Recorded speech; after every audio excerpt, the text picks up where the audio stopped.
నమస్కారం అండి. నేను డాక్టర్ మోవ శ్రీనివాస్ మాట్లాడుతున్నానండి.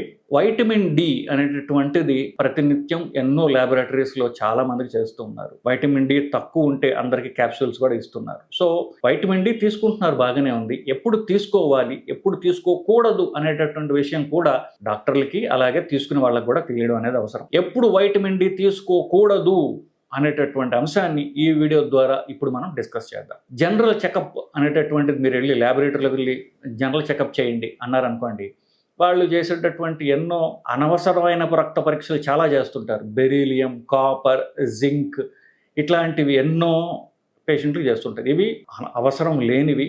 దానికి 6-7 వేలు డబ్బులు ఖర్చు పెడుతుంటారు. బెరీలియం అనేటటువంటిది చాలామందికి తక్కువ ఉంటుంది. చాలా పేషెంట్లు నా దగ్గరికి వస్తారు, సార్ నేను ఇంత రక్త పరీక్షలు చేసుకున్నా, దాంట్లో బెరీలియం తక్కువ ఉందని నాకు రిపోర్ట్లో వచ్చి ఇప్పుడు నేను ఏం చేయాలి? పరీక్షలు చేసుకోకూడదు అనేది నేను చెప్తాను. అది మనకి అనవసరమైనటువంటి పరీక్ష.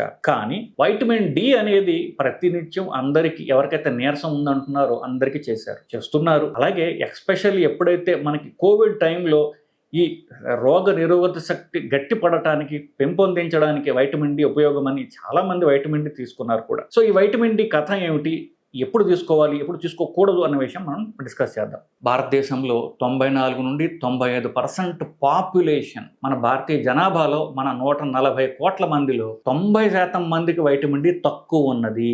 మనది ఎండ ఎక్కువ ఉండే దేశం కదా, ఇన్ఫ్యాక్ట్ అవసరం కంటే చాలా ఎక్కువ ఎండ ఉంటుంది మనకి. ఇన్ఫ్యాక్ట్ మన ఈ ఇళ్ల మీద ఎండకి సోలార్ సెల్స్ పెట్టుకుని మనం ఇల్లు నడుపుకుంటున్నాం కదా, మనకి ఎండ తక్కువ ఉండడం ఏంటి అని అనుకోవచ్చు. అది ఒక మనకి తెలియనటువంటి విషయం. ఎందుకు భారతదేశంలో వైటమిన్ డి తక్కువ ఉందని మనకు తెలియదు, కానీ తక్కువ ఉంది కాబట్టి మందులు చాలా మంది ఇస్తూ పోతూ ఉన్నారు. ఎందుకు తక్కువ ఉందని ఎవరికి తెలియట్లేదు. So coming back to the point. So vitamin D పరీక్ష చేసినట్లయితే అది 30 కంటే తక్కువ ఉంటే వైటమిన్ డి మీ శరీరంలో తక్కువ ఉందని అర్థం. చాలా తక్కువ ఉంటుంది. నేను పరీక్ష చేసుకుంటే నాకు 3 వచ్చింది, కానీ of course vitamin D capsules తీసుకున్నాను, అది నార్మలైజ్ చేసుకున్నాను.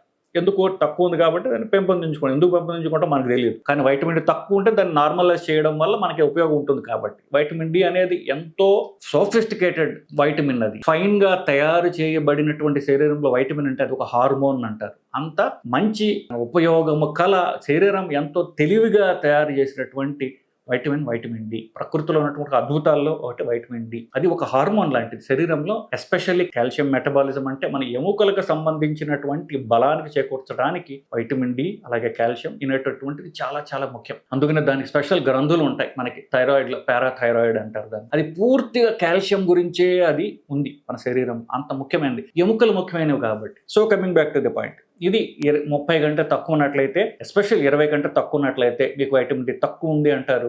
చాలా తక్కువ ఉంటాయి చాలా మందికి, బట్ మనం తీసుకున్నట్లయితే ఇమీడియట్గా అది పెరిగిపోతూ ఉంటుంది. అది 100 దాకా ఉండొచ్చు. 30 నుండి 100 దాకా నార్మలే. సో ఇది హానికరమైనటువంటిది కాదు. ఎంత ఎక్కువ ఉన్నా మనకి హాని చేయదు, బట్ 100 దాటిన తర్వాత తీసుకోవటం ఉపయోగం లేదు. ఎవరికన్నా సరే క్యాప్సూల్ తీసుకుంటూ ఉండగా అది 100 దాటుతుంటే దాన్ని ఆపేయడం అనేది ఉత్తమం. 100 కంటే ఎక్కువ ఉంటే నార్మల్, 100 దాటిన తర్వాత అది నార్మల్ కాదు, మనకు అవసరం లేదు కూడా. రెండవది, ఇందాక నేను మొదట్లో చెప్పినట్టుగా సూర్యరశ్మి నుండి, ఎస్పెషల్లీ ఎర్లీ మార్నింగ్ ఉదయంలో ఉన్నటువంటి సూర్యరశ్మి నుండి వైటమిన్ డి వస్తుంది అనేటటువంటిది చాలా మందికి తెలిసిన విషయమే. కాబట్టి నేను ఎండలో తిరుగుతాను ఎక్కువ, లేకపోతే ఎండలో కూర్చుంటాను, నాకు వైటమిన్ డి వస్తుంది అనుకోవటం కొంచెం అది అంత తెలివైన పని కాదు. ఎందువల్ల ఎండలో కూర్చుంటే స్కిన్ దెబ్బతినొచ్చు. పైగా బనీన్ లాంటివి వేసుకొని సూర్యరశ్మిలో కూర్చుంటే నాకు బాగా స్కిన్కి వైటమిన్ డి వస్తుంది అనుకోవచ్చు. ఎర్లీ మార్నింగ్ పర్వాలా, బట్ స్కిన్ డ్యామేజ్ జరిగే అవకాశం ఉంది. ఎర్లీ మార్నింగ్ సన్ గురించి నేను చెప్పడం తర్వాత చెప్తున్నాను. అంతకంటే బెటర్ ఏంటంటే టాబ్లెట్ వేసుకోవడం ఈజీ కదా. సో ఒకవేళ వైటమిన్ డి తక్కువ ఉన్నట్లయితే వాళ్ళకి, ఇందాక చెప్పినట్టుగా వాళ్ళకి బీపీ వచ్చే అవకాశం ఉన్నది, అలాగే గుండె ప్రాబ్లమ్స్ కూడా రావచ్చు అనేటటువంటిది రీసెర్చ్లో మనకు తెలియదు. సో ఎక్కువగా వయసు ఎక్కువ ఉన్న వాళ్ళకి, ఆల్రెడీ వాళ్ళకి ఇమ్యూనిటీ వీక్గా ఉన్న వాళ్ళకి, రోగ నిరోధక శక్తి వీక్గా ఉండటం వల్ల కొన్ని జబ్బులు వస్తాయి కదా, అలాంటి ప్రాబ్లమ్స్ ఉన్న వాళ్ళకి వైటమిన్ డి తక్కువగా ఉంటుంది. వాళ్ళల్లో దీన్ని ఇవ్వడం అనేది ఎంతో ఎంతో అవసరం. సో వైటమిన్ డి శరీరం యొక్క రోగ నిరోధక శక్తి, అంటే ఇన్ఫ్లమేషన్ గురించి కావాలి అని చెప్తున్నాం కదా. ఎవరికైతే ఆల్రెడీ శరీరంలో ఇన్ఫ్లమేషన్ ఎక్కువ ఉన్నదో, అంటే ఎస్ఎల్ఈ, తర్వాత జాయింట్ ప్రాబ్లమ్స్, రొమటాయిడ్ ఆర్థరైటిస్, ఇట్లాంటి కొన్ని కిడ్నీ ప్రాబ్లమ్స్, ఇట్లాంటి ఉన్న ఆల్రెడీ జబ్బు ఉన్న వాళ్ళకి, జ్వరం ఉన్న వాళ్ళకి, శరీరంలో ఆల్రెడీ వాపు ఇలాంటివన్నీ ఉన్న వాళ్ళలో, ఇన్ఫ్లమేషన్ ఎక్కువ ఉన్న వాళ్ళలో ఎలా తెలుస్తుందో మనకి? ఈఎస్ఆర్ రక్త పరీక్షలో, లేదా సిఆర్పి అనేటటువంటిది.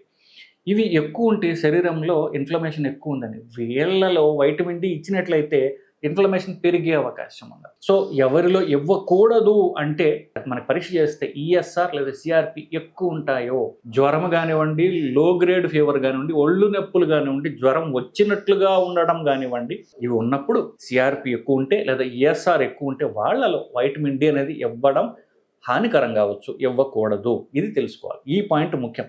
వైటమిన్ డి గురించి మీకు ఇంటర్నెట్లో, యూట్యూబ్లో వందలాది వీడియోలు ఉండొచ్చు. ఈ పాయింట్ ఎవరు మీకు చెప్పరు, తీసుకోమని చెప్తారు తప్ప ఎప్పుడు తీసుకోకూడదు అనేటువంటి చెప్పరు.